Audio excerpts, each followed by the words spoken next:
위패나 사진이 없는 조문을 했지 않습니까? 그건 왜 그렇게 했습니까? 그 문제는 뭐 저희나 총리실이나 이런 데서 지시를 한 건 아니고요.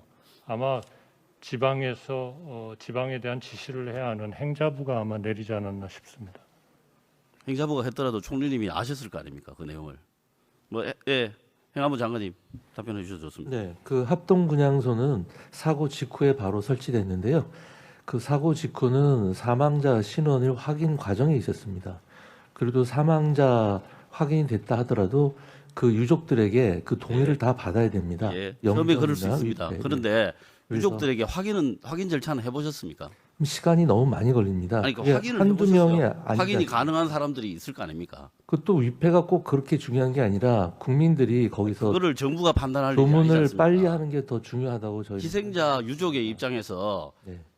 이렇게 하실 건지 사진을 얹고 하실 건지 이런 거 정도는 당연히 물어보셔야 되는 거 아닙니까? 아니 근데 156명한테 일일이 확인하려면은 일일이 시간이 꽤 확인하셔야 되죠. 그럼 156명이 몇 명 된다고? 그게 숫자가 정부가 전화를 하면은 그 숫자 금방 전화하죠. 아니 신원 그 사망자 그러니까 안 하신 거죠? 확인하는 해도 최소한 한 그 정도 2, 3일 성의는 걸렸습니다. 보이셔야죠. 잘 아시다시피 아니 그 최소한 그 정도 성의는 보이셔야 되는 거 아닙니까? 그거보다는 합동 분향소를 빨리 설치하는 것이 더 낫다고 판단한 겁니다. 그러니까요. 설치를 해놓고 그 이후에 그런 조치들을 했어야 되는 거 아닙니까? 이건 너무 행정 편의주의잖아요. 그 156명이나 되니까 확인하기도 어렵고 하니까 그냥 해버린 거 아닙니까? 그 유족들의 동의를 일일이 다 받아야 됩니다. 알고 있습니다. 그 유족들한테 물어보면 되지 않습니까?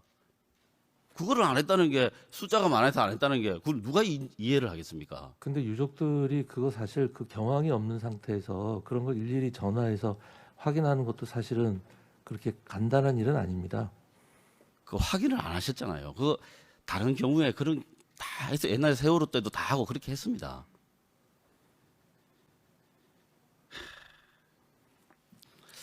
행안부 장관님은 경찰의 지휘권자시잖아요. 그렇죠? 예. 이제 경찰 업무 조직 신설 방침이라고 하는 것을 이제 새로 만들기 이전에도 원래부터 행안부 장관에게 있던 권한이라고도 말씀을 하셨고, 그렇죠? 그 권한이라는 게 이제 법령상 그 취지상 있다는 것이지 그거를 구체적으로 실현할 수 네, 있는 좋습니다. 그래서 조직이나 6월 27일 보도 있어야 자료에도 나와 있습니다. 법에서 주어진 일을 좀 더 명확하게 할 수 네, 있게 되었다. 그렇습니다. 이렇게 말씀하셨습니다. 그래서 그만큼 이제 뭐 책임도 커지신 것도 마찬가지 아니겠습니까? 근데 어제 보도로 제가 기억을 하는데요. 사의 표명을 한 적 없다 이렇게 말씀을 하셨어요. 사실이죠. 그렇습니다. 예. 저는 역대 장관들 중에서 이 정도 큰 참사가 났을 때 사의 표명을 안 하신 분들은 찾기가 어려울 것 같습니다. 장관의 거치는 국무위원은 형사 책임만을 근거로 할 수는 없지 않겠습니까? 어떻게 생각하십니까? 네, 그렇게 생각할 수 있습니다. 예. 그런데 사의 표명을 안 한 이유는 어떻게 되십니까? 지금 더 중요한 것은 현재 위치에서 제가 할 일을 최선을 다해서 하는 것이 더욱 중요하다고 생각하고요. 그것은 사고 뒷수습, 그다음에 다시는 이와 같은 불행한 일이 정말 다시는 일어나서는 안 되겠다라는 재발 방지책을 하는 것이 더 급선무라고 생각합니다. 예. 그 일에도 집중을 해 주시되 네, 거치에 대해서도 고민을 해 주시기 바랍니다. 혹시 대통령실이나 이런 데서 사의 요청 들어온 건 없습니까? 뭐 아직까지 그런 말씀은 없었습니다. 그러면 기본적으로 책임감이 좀 부족하다 이렇게밖에 볼 수 없습니다. 깊이 고민을 좀 해주시기 바랍니다. 제가 뭐 면전에서 이런 말씀 드리는 거는 명구스럽지만 그래도 국무위원이라는 자리가 무겁기 때문에 고민을 해주시기 바랍니다. 그 다음에 주체자가 없어서 책임 소재가 불분명하다라고 했던 최초의 입장, 그 변화가 없습니까? 그렇게 말씀드린 적은 한 번도 없습니다. 그러면 이런 취지로 어제 행정안전위원회에서도 주체자가 있든 없든 정부는 무한정 책임을 져야 된다고 대통령께서도 누누이 말씀하셨고요.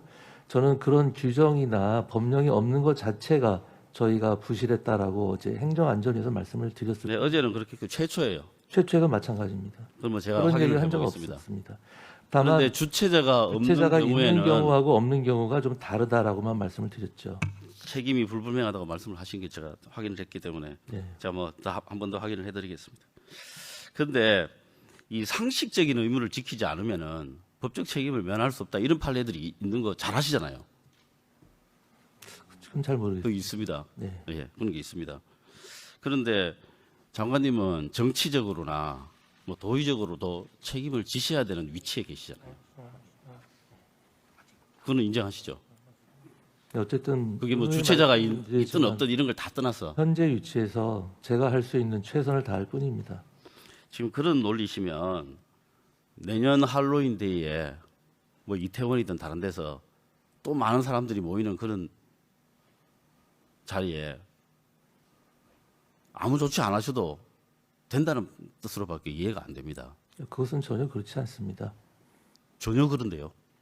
이런 일을 겪으면서 더욱더 열심히 해야 되겠다는 각오를 새롭게 하고 있습니다.